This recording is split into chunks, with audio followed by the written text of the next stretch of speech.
Hi, and welcome to ChapelHillMaker. I'm Rachel, the ChapelHillMaker, and I love to knit and create here in beautiful Chapel Hill, North Carolina.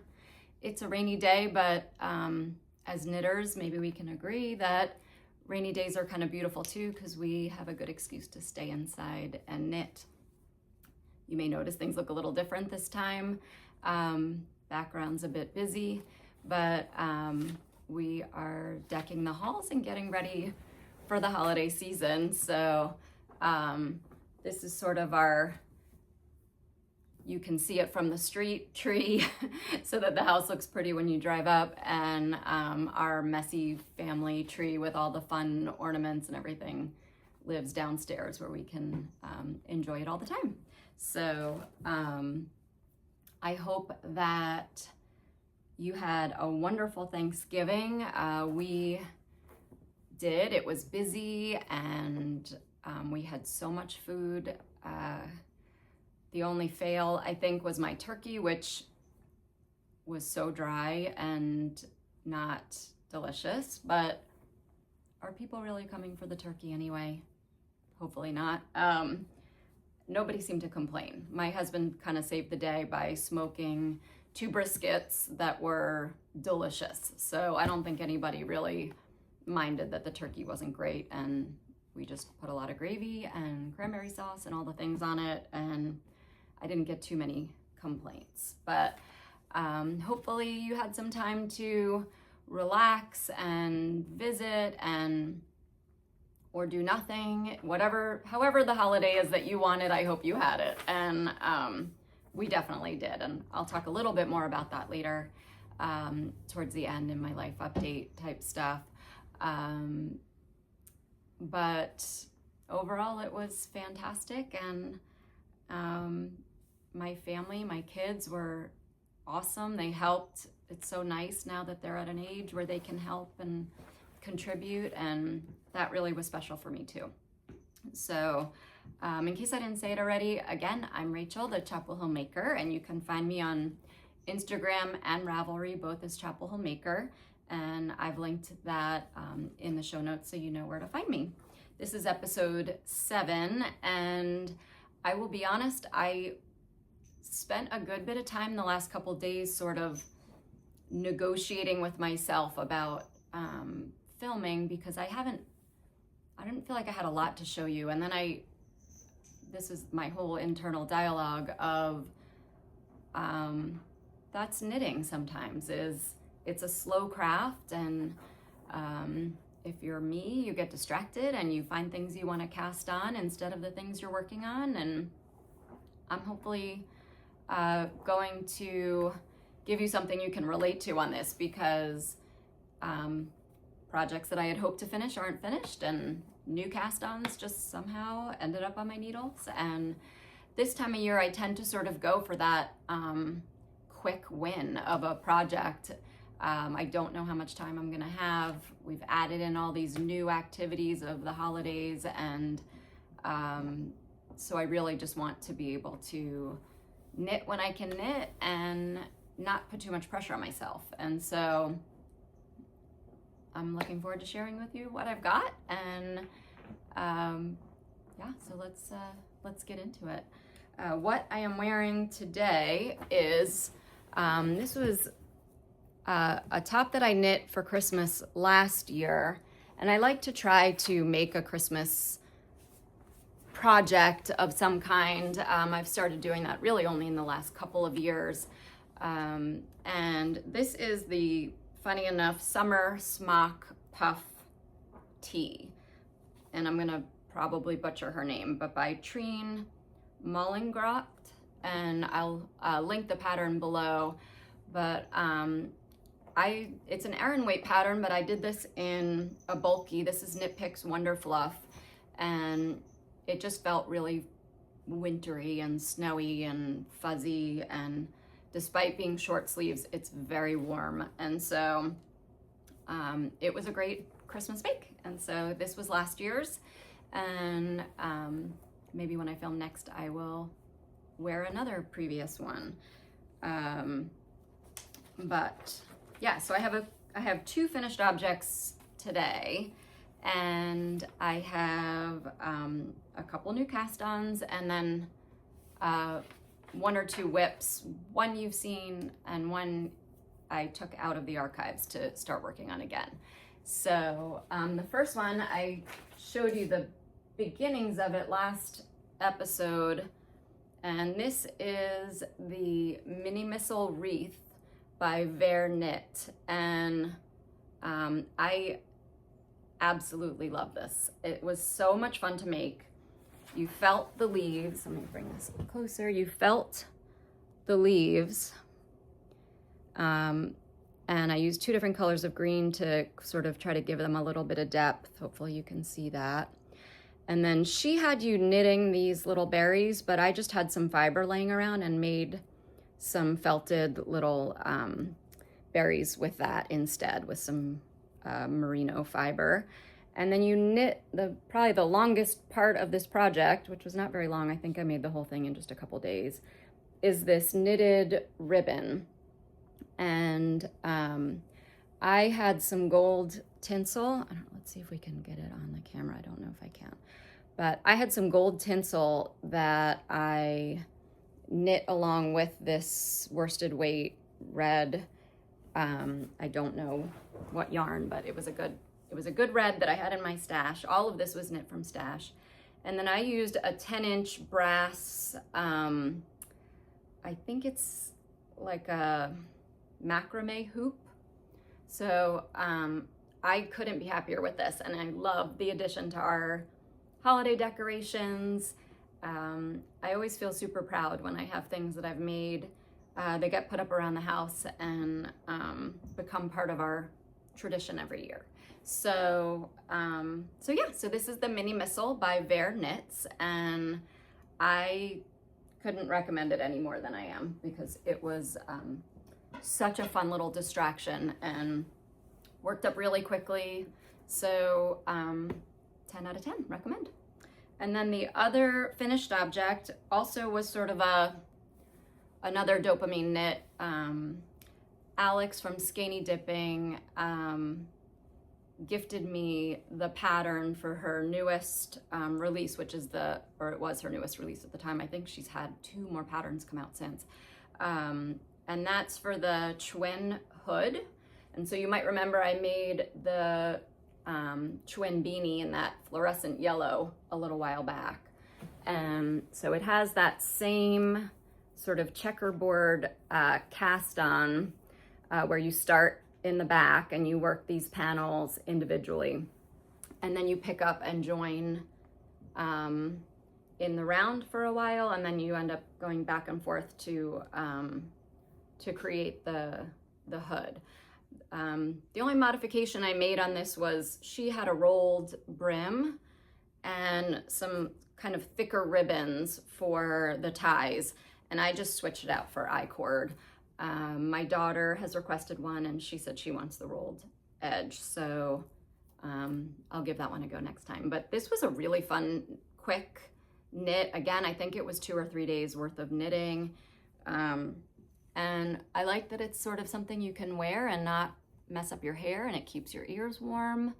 And again, I've never made a hood for myself. I've made a couple for the kids, and they've always loved them. And so I was kind of excited to have my own. And I made this in home worsted from Barrett Wool Co. And that's Susan B. Anderson's yarn company. And it is round and plump and squishy and everything you want a worsted yarn to be. So I have another skein of it that I had previously bought in this gorgeous Kelly green, and so that may grow up to be another hat too, because I apparently am only knitting hats now. No, I'm just kidding. But I have been definitely making a ton. So again, this is the Qun Hood by Skeiny Dippin', and she has just been so sweet. After I shared her hat, she reached out to me on Instagram, and we've had a really fun time chatting. And again, she kindly gifted me the pattern for this with zero pressure to make it, but I was so happy to do so. So yeah, so those are my 2 FOs for this episode, and now I have my notes down here, which is why I keep looking down. My current cast-ons, or my newer cast-ons, sorry. And this is a gift knit, so if you're in my family, maybe don't watch if you don't want the spoiler. But this also is by Alex from Skeiny Dippin', and I bought this pattern right after I finished the Qun Beanie because I love this top-down hat construction. I just find it so fun. And then, so this is the Ning Beanie, or the Ning hat, and it's a little hard to see because this color is so dark. And it is wool stock from Blue Sky Fibers. And if you can see, it's got 5 sort of big chunky cables. I think it's better to see it back here. I'm about halfway through, and then it'll finish off with a 2x2 rib. And I'll put the picture up here so you can see what the finished object's gonna look like. It's still sort of squished on my needles, but this yarn is great. It's the color is Deep Velvet, again by Wool Stock, and I bought this at Wool & Co. And they ship so fast. So if you sort of need a quick gift knit, definitely recommend this. It's a nice, really soft alpaca that is good if like you're making it as a gift and you're not sure if they're, if they love the feel of wool. This is so soft, like zero scratch to it at all. And again, it uses that magic ring kind of cast on, sort of like the Musselburgh hat. And I think it's kind of magical and fun once you do the cast on and you see it sort of come together. But I really am enjoying this top down construction on the hat. I think it's so fun. And then what else do I have? Oh, since last time I also cast on a test knit for Alicia Plummer, and I won't spend too much time on it because I haven't gotten that far, but also the pattern's not out yet, so I'll definitely share more as I go. It's a garter ridge, or it's a garter Henley with like a, let's see if you can see it here, with a fisherman's rib placket here, and it'll have buttons. And I'm using this Mountain Meadow Wool, which is the recommended yarn for the pattern, and I'm really enjoying it. It does not look as streaky in real life. The camera picks up all the streaks to it, which bums me out a little bit because I don't love it, and I also love alternating skeins even less. So I'm just gonna keep going with it, but the color is like a really nice camel brown. I think I will get a ton of wear out of it when I finish it. For some reason, I just keep putting it down and not picking it back up again.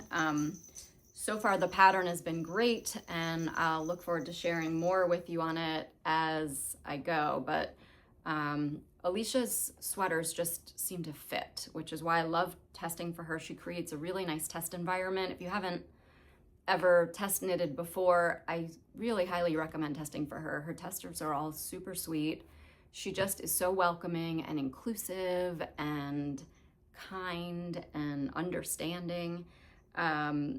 So if you're thinking about test knitting, I would say sort of get on her radar, follow her on Instagram, and on Ravelry as well. So this is, it does the yet to be named garter Henley, and I'm really enjoying it. I love a garter stitch. I think once I get below the placket where I don't have to really pay attention to the pattern, it's going to fly. So I'm excited to keep sharing that with you. And then hopefully this is the last time that I will share this one on the podcast as a work in progress. This is the Cinnamon and Bourbon by Thea Coleman. You have seen it on maybe every single episode I've done. Now I have a sleeve, which I'm very happy about. I love that she has like a nice long cuff on here. I had sort of run out of gas on the pattern anyway. The sleeves took a little more attention than I had expected because you have to sort of adjust the pattern as you do the decreases. And she gives really good instructions for it, but it's hard to kind of keep putting down and picking back up. And so if you are knitting this, I knit the size 2 for this and ended up picking up for the sleeves for a size 3. I just wanted a little bit more room on it. It just felt like that was kind of what the pickup was asking for. So I did that, and then I just decreased down until I got to the size 2 because I have short arms. I'm like a little bit wider up at the, like most people, but I have a wide arm up here, my bicep, and I have thin wrists. So I just kept decreasing until I was ready to do the cuff, and it worked out. But again, I love this so much. I cannot wait to wear it, but for some reason, I'm having a hard time just buckling down and doing the last little bit. So hopefully I will share this as an FO sometime in the near future. But again, this season is about not putting any more pressure on ourselves than we need to, right? I don't normally gift knit for that many people. This year I have 2 that I am making, and I think that's gonna be it. And some holidays I've gifted the yarn and then promised to knit it after, and that works out too. So, so yeah, that's the Cinnamon and Bourbon by Theo Coleman. And just as a reminder, I am making this in Knit Pick City Tweed DK, and the colors are Obsidian and I think Snowshoe, but they'll be in the description box below. So I definitely recommend it. Don't take my slow progress as any indication of the pattern or the, how great it is. It's not hard to do. It's just one of those that you sort of have to pay attention. And for some reason, my attention span has been lacking, shall we say. Last time I talked about dopamine knitting, and I stand by that statement, and I kind of think of them as capricious cast-ons or something. I don't know, but I've really been enjoying sort of these quick patterns that you cast on and cast off just as quickly. I started that Ning Beanie yesterday, and I'm already halfway through, and I did spend a good bit of time on it. Definitely my responsibilities at home did not all get accomplished, but I was just having so much fun with it and wanting to see what it was going to look like, and I love when that happens in a pattern. My last work in progress I'm going to share today is one that I had sort of archived. What I tend to do is I'll knit, in the winter, I'll knit more winter type patterns, and then as I get closer to spring, if I have like a heavy sweater that I'm working on and it gets too hot to sort of hold here in North Carolina, I'll shelve that and start my spring knits. And you might remember that I shared the checker plate tee when I first started my podcast, and she is now sort of archived until the weather warms up again, and I start to get excited about warm weather knits. But for right now, I'm wanting all the winter. So this one I cast on last April, and she sat for a while. And she's been living in my Hide and Hammer bag, which is a workhorse, and I love it. And the more you use it, the softer it gets, and definitely recommend this one. I'll link it below.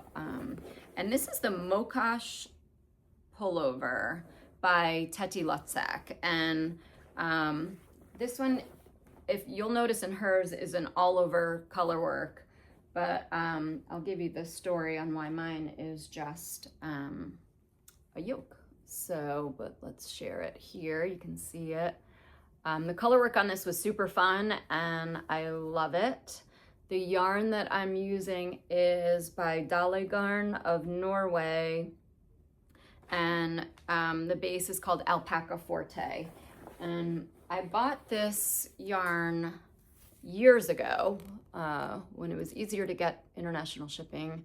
And it was a kit for another sweater that I had seen on Instagram, completely fell in love with, and had to have it, mostly because of the colors. Like I love these colors. They're kind of my favorites. And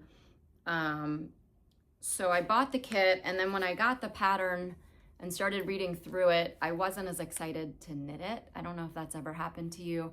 There was nothing wrong with the pattern. It was beautiful. I couldn't find it to pull up for this, but I'll try to add a picture here. If I don't, it's because I couldn't remember what it was. But I still loved the colors. The yarn is fine. I don't want to be mean.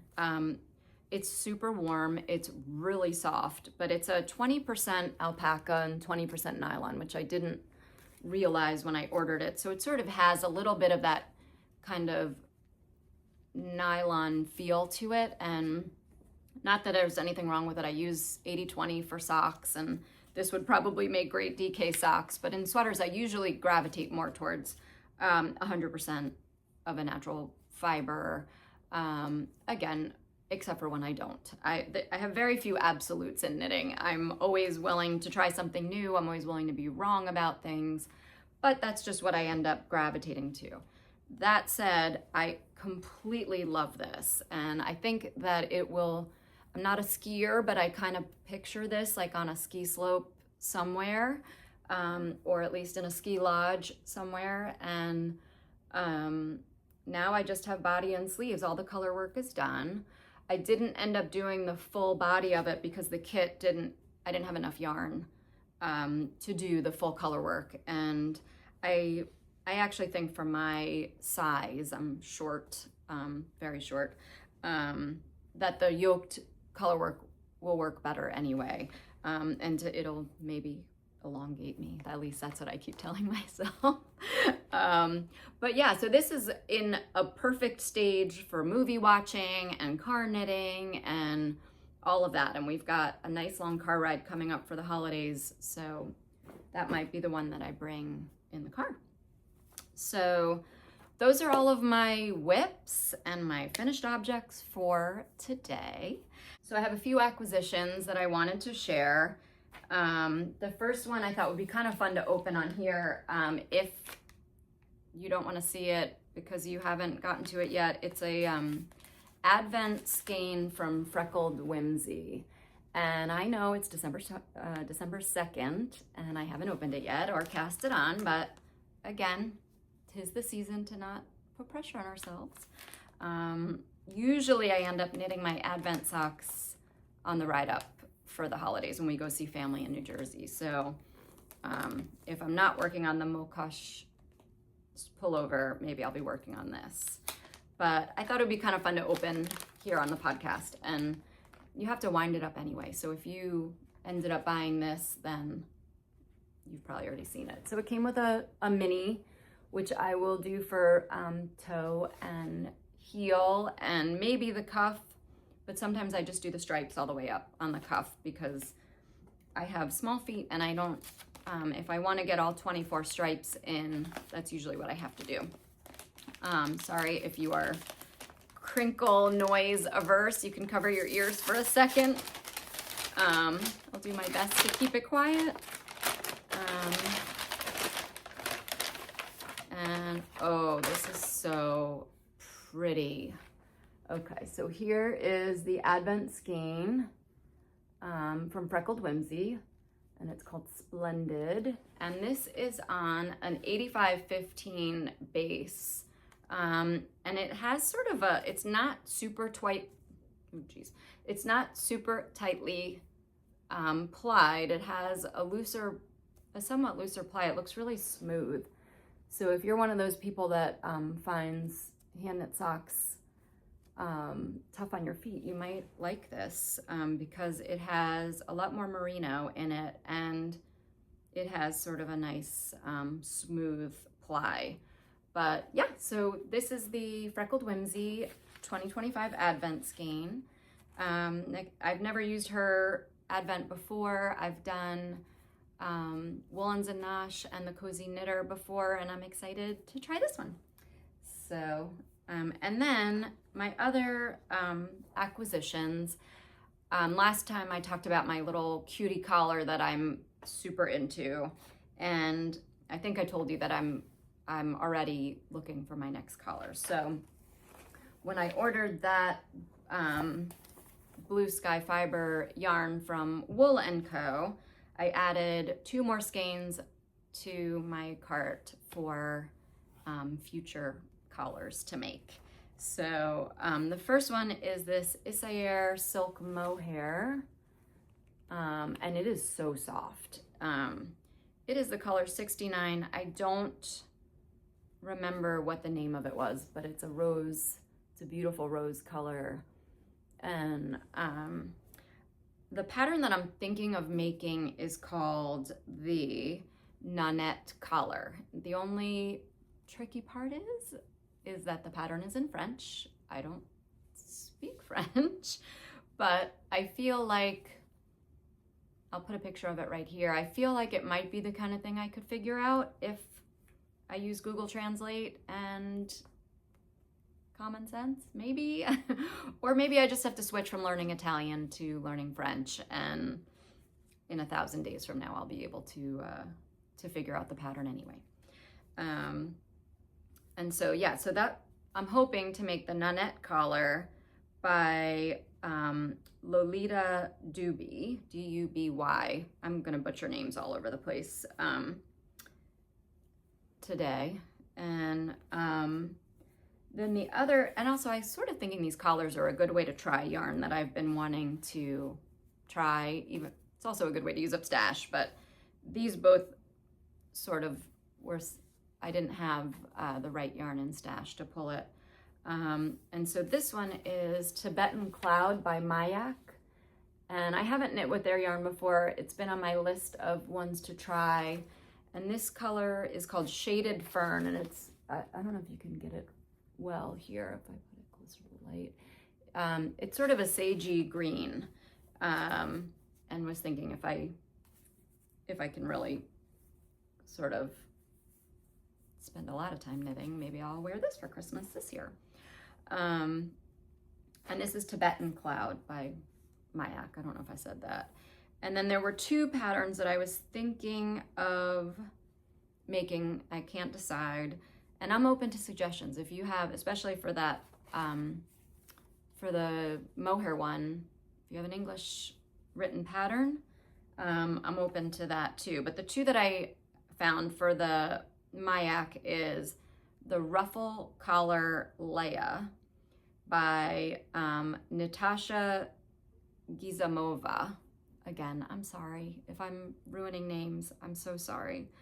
And the other one is the Hige collar, Higa, something. Oh, geez, I'm the worst. By Yuelina, and I'm not going to try to say her last name, but I'm going to link them all in the notes. And I'm so sorry to all of these talented designers who I'm butchering your names, but I'm appreciating your work. So, so those are my acquisitions, in addition to the blue sky fiber. So I'm super excited to work with these, and also looking forward to casting on my Advent socks. So lastly, just wanted to talk about my active news cycle avoidance. And this time of year, I tend to step away from sort of the murder mysteries and the murder podcasts. So we've been tucking into Christmas movies, as you would do once Thanksgiving passes. And we are always sort of a strict, well, not that strict, but we're a no Christmas music, no Christmas movies, no Christmas stuff until after Thanksgiving family. If you decorate earlier, I think that's awesome, and I support that. It's just always been our tradition is to wait until the day after Thanksgiving, and then everything sort of goes up and it's full on until December 25th. And so we have already watched Christmas Vacation with everybody that was here visiting over Thanksgiving. And we've started Santa Claus is Coming to Town, the 1970 classic that totally is so cringy, and it's the best. It's like the stop motion. We really love watching all of the old movies. Our absolute favorites are It's a Wonderful Life and White Christmas, I think. But we will definitely be watching Elf. We will be watching Rudolph and the Grinch. We really love the newer Grinch, not the live action. My kids were always afraid of the Jim Carrey one. So we've watched the original Grinch, and then we watched the new animated Grinch, which we loved. So those have been my kind of Christmas movie news cycle avoidance for this time. And let me know what your favorite Christmas movies are, holiday movies.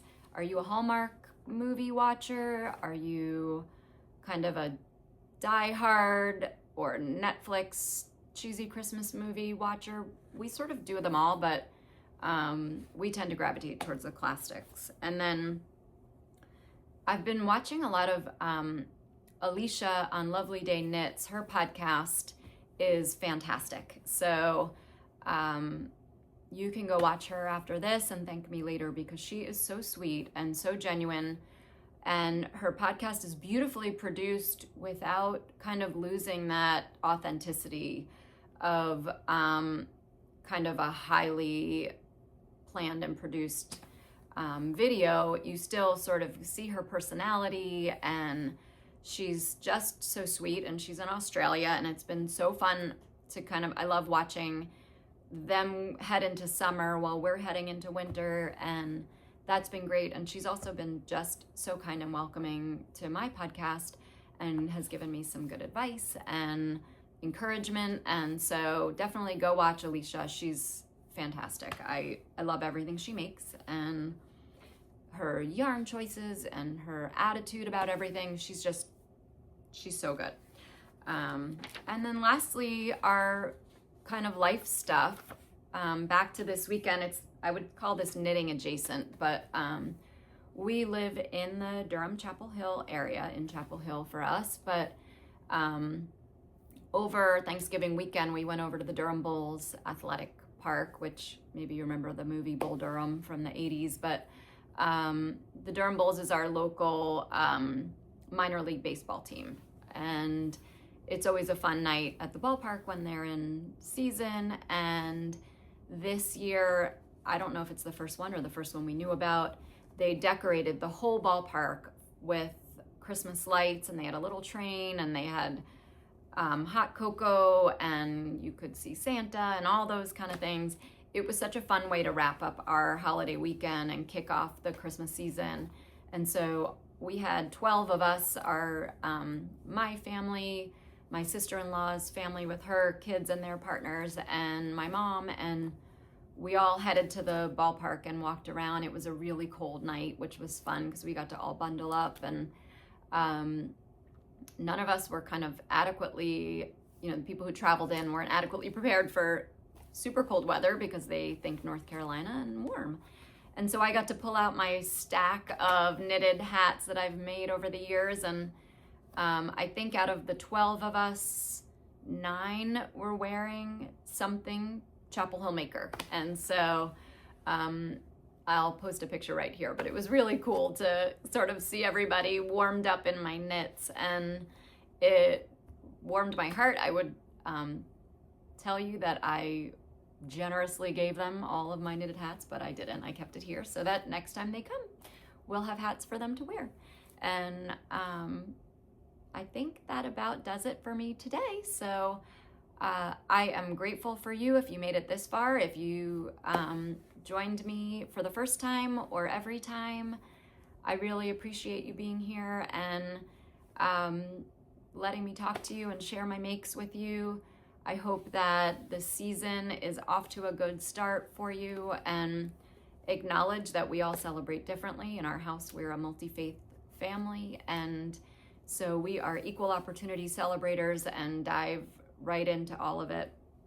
And So whatever the season looks like for you, I hope that it is wonderful, and I'm going to continue to try to share throughout the month with the understanding that this time of year gets hectic, and I'll sit down when I can sit down. And so again, thank you so much for joining, for watching, for liking, subscribing, all of the things. And I hope you have a great day.